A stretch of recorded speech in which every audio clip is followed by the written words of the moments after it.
Toute la récolte annuelle de Morla Koana Modissé est à ses pieds. 2 sacs de maïs au lieu d'une douzaine d'ordinaire. Ce veuf de 65 ans ne sait pas comment il va tenir un an avec sa famille. En cause, la sévère sécheresse qui s'est abattue sur le pays. Pourtant, le Lesotho ne manque pas d'eau, mais l'essentiel des réserves est exporté vers l'Afrique du Sud.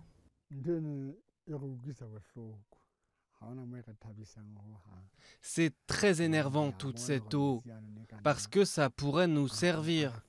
On pourrait irriguer les cultures quand il y a la sécheresse, mais ce n'est pas le cas.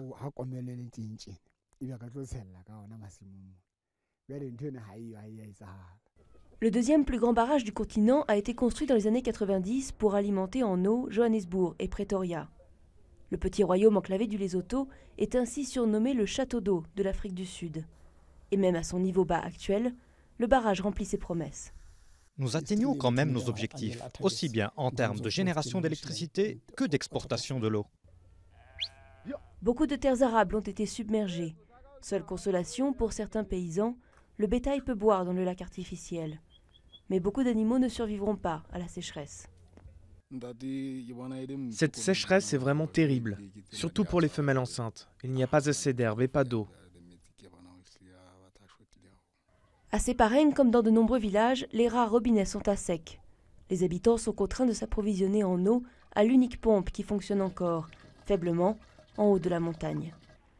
Ils doivent marcher des heures pour accomplir les moindres tâches de la vie quotidienne, y compris pour se rendre à la clinique, où le Plan alimentaire mondial distribue des rations tous les mois, pour aider les populations les plus vulnérables.